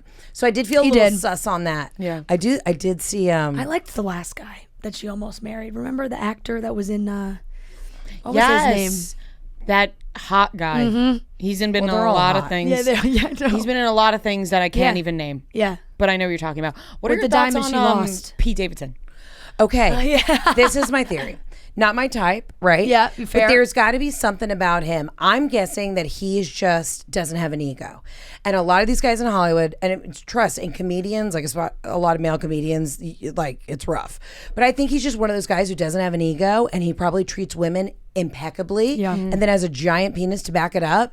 You know what I mean? And I think it's all of those things. I think it's agree. all of them. Because I think you bring up a good point, him not having an ego. I think he is so self-deprecating. Very I think he hates self-deprecating. himself, like to a Yes. point where it's like he can't even have an ego because he doesn't understand why he is Right. famous or why he's funny. But Which that might be that why a lot of becomes- his relationships fail. right, But true. But and also, like, Kim likes to take care of people, right? Yeah. Or like a lot of these women do. So think about it. If he comes in, he's like, I've got Crohn's, I got a little tummy ache. You know what I mean? As a woman, we're already nurturing, and he talks about it a lot. So maybe she's coming in and she's like, here's a Tums, and the next thing you know, you're having sex with him. Yeah, And you don't know yeah. what happened. I know, it just You know happened what I'm so fast. saying? you wake up and you're in Staten Island. Yeah, exactly.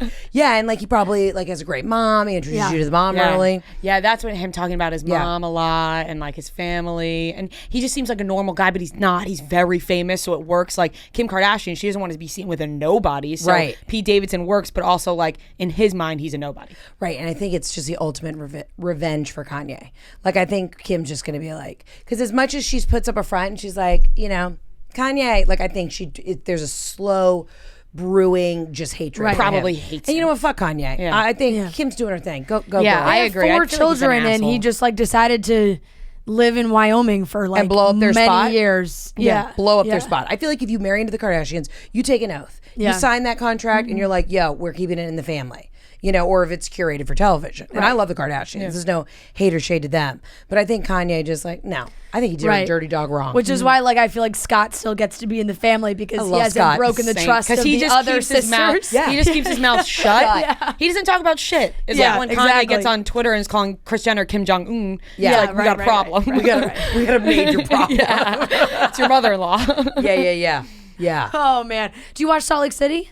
I do because I love Heather. Okay. I adore her, and the whole Jen Shaw shit is really now that bitch knew that she was in it. Oh, Did yeah. you watch The Arrest?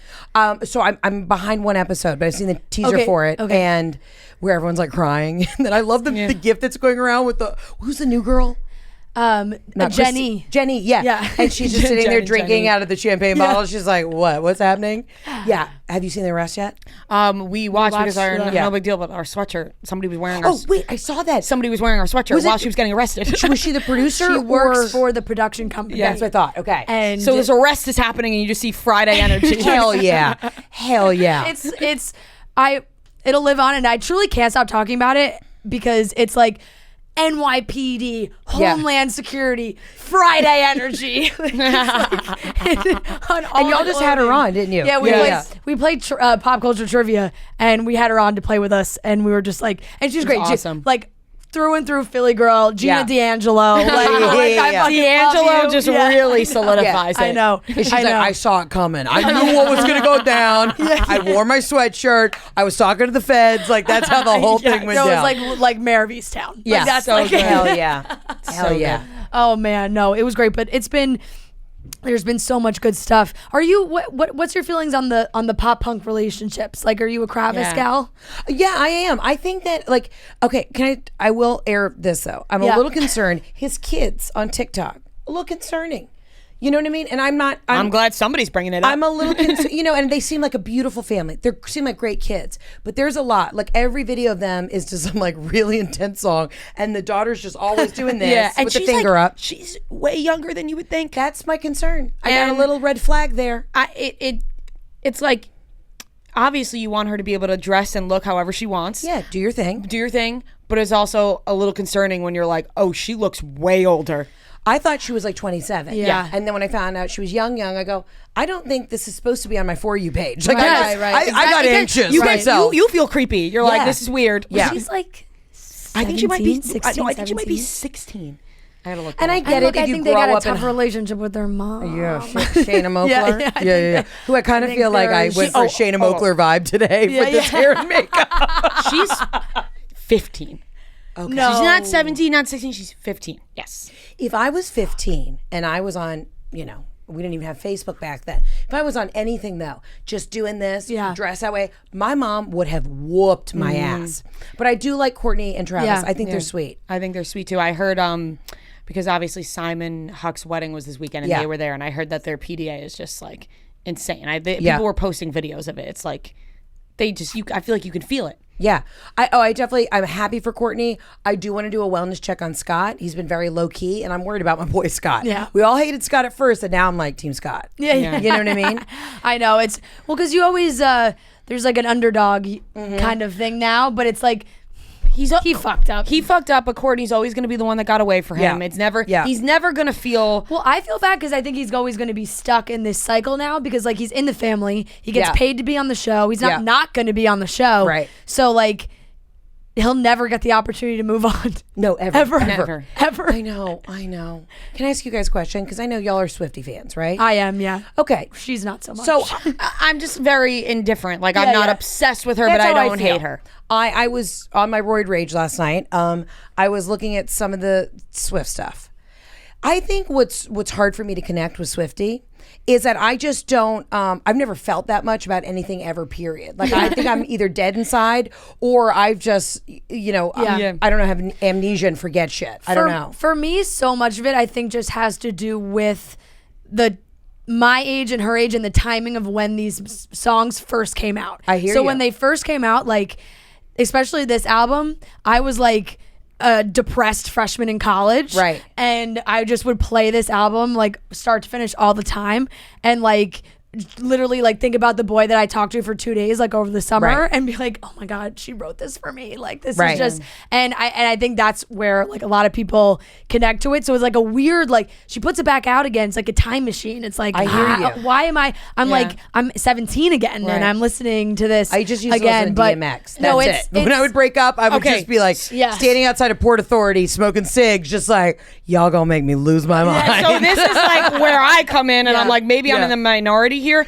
I Yeah. can't listen to sad music when I'm sad. Never. I listen to rap or like hard rock because I'm like, I don't want to feel anything. Yeah. I don't want to be upset. I don't want to think about this. So like, I understand fully where they're coming from, but for me, it makes me even more. It doesn't make me feel better. It just makes me more sad. So like, I'm the one listening right there to with you. DMX as well. Then you got to put in your queue on your Spotify or whatever, Rage Against the Machine. Oh, like yeah. that Killing in the Name. Killing in the Yes. Name. Trust me. I've been there. Bitch, you know. I used to drive around in college, like when I was like in a fight with my boyfriend, and I just put that album on in like my Jetta and just skeet around Oh my town. God, I had a Jetta too. That was what I was listening to on the plane yesterday when you told me. I was like bopping in my seat yesterday, like going like this. I was like And gonna she kill her. Like she I was like "Stop." hungover. She was like, it's too on much. the plane back to New York. Like she's sitting next to me. It's the small plane from Boston back to New York, and she's like, Yeah. and I'm like, she's got like nerve, and I'm like, you I was gotta like stop. going like this in my seat. You I was like, gotta stop. I don't know. I just lost myself. I was like, I'm too hungover and like nauseous for you to be bouncing in your seat next to me. Yeah. But that is it. I want you to, when you have a moment, your next emotional moment, don't go for Angry. the Swiftie. Yeah. Angry. Yeah.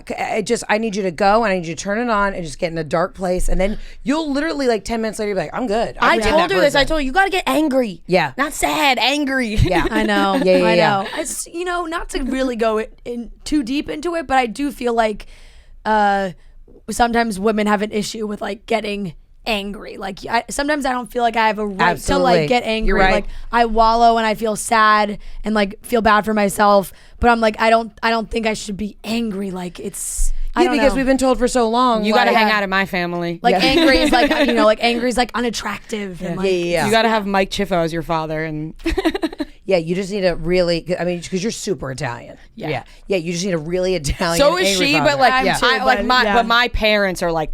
I wouldn't say your parents are like super Italian. You're Italian, but not super. Like my parents are just Italian. Yeah. Like my dad will like scream 1 second, the next he's like laughing, telling you how much he loves you. It's like very emotional. Yeah. So we have on my family, like my mom's Italian, but she's like the same way. She yells and then 30 seconds later it's over. And then on the other side of the family, they don't talk to you for 10 years. So you're like, you never know what kind of energy you're going to get. You're like, fuck, are we talking? Are we not talking? Are we good? We cool? Like, what's up? Yeah, I feel you there. Yeah. But I respect the Taylor Swift thing. I mean, I hear what you're saying. Yeah. It brought you back to a time. See, I didn't grow up with her. You know, she's a couple years younger. I didn't grow up with her. I grew up. I mean, like the Spice Girls is very nostalgic for me. It's like, were you a BSB girl or an NSYNC girl? I thought all the guys were ugly. You know, I was just full on. But Spice World was my life, and to this day, if they're like, "Do you want to go to an NSYNC concert?" No, I want to go see the Spice Girls. Yeah, that spoke to me. Yeah. The NSYNC Backstreet Boys, I always was like a little too young. Like they're bye. Like I definitely listened to NSYNC, but like when I got older and was obviously interested in boys and like would go back and look at pictures of them, like when they first, and I'd be like, these are the This guys. is it? Yeah. This was the best y'all could do. These are the guys. Like it was just Justin Timberlake. Really, that was like the good one. I did like JC. JC was great I because couldn't he had even that tell clean you their cut. names. Yeah, I liked Like, I it. know the songs, but I just couldn't even like. I know Joey Fatone. Yeah. Joey Fatone, love Joey Fatone. Actually, it was so funny. Yeah, you do. Lance Bass, come on. Oh, Lance Bass, right? Oh, right. I mean, Oh, Lance host of Bass Bachelor in Paradise. is fucking shoved down everyone's Yeah, throats yeah. these days. Yeah, he's like best friends with Lisa Vanderpump. He's like on the Circle. He's on the Circle, but not on the Circle. Did It's you ever watch the stupid. Circle? Yes. Speaking of Joey Fatone, though, his brother is a cameraman for Bruno Mars concerts, and I had taken mushrooms for the first time in my life, and I was on his wife knew me or something, so anyways, I ended up on the Jumbotron at this Bruno Mars concert. Don't even know how it was like Cardi B and Bruno Mars. Don't even know how I got there. And I'm on mushrooms on the big screen having the time of my life, and then he comes up to me afterwards like, "Hey, my wife's a fan. That's why I kept you on the big screen the whole time." I was like, "Dude, I was like, this is my first time ever taking a like, I'm chocolate." tripping right now. I was like, I will never do this again, but please, why? So that's a lesson for all you young women out there. That is Don't so do that. funny. I love close shrooms. to the I stage. would love to get into a conversation with you about shrooms right now, but we got our producer. I know, Heather no. giving us the We're- watch we're right having now. fun. We're Yeah, keeping you way from too long. Kevin and Feidelberg, so they're waiting for you. Well, thank you for having me, Yeah. ladies. Thank I'm you a for huge coming. fan, and you guys are kicking Oh, ass and thank taking you. names, so keep doing it. Let's get you a bigger office. Okay? Yeah, thank you. And you guys can get tickets to Heather's tour. It might be the last. Yeah. So you should get tickets to the farewell You tour. never know. You never know. You never know. And you can watch Love Hard on Netflix. Yeah, follow me on Great. Instagram, Heather Yeah. K like Kardashian McMahon. I'll see you there. Amazing. Thank you, Heather. Thank Thanks, you for y'all. coming. All right, guys, that wraps up this episode of Chicks in the Office. Today, Wednesday, November 17th, is the last day to vote for the People's Choice Awards. Honestly, Noah, I'm going to tell you to put something in the beginning, too. Okay, but I'm also saying it again at the end. VotePCA.com. Vote for us for the Pop Podcast of 2021. You can also tweet hashtag PCAs, hashtag Chicks in the Office, hashtag the Pop Podcast. Like I said, Wednesday, November 17th, today, last day to vote. It's so important. We would appreciate it so much. Thank you guys so much for listening, and we'll be back on Friday.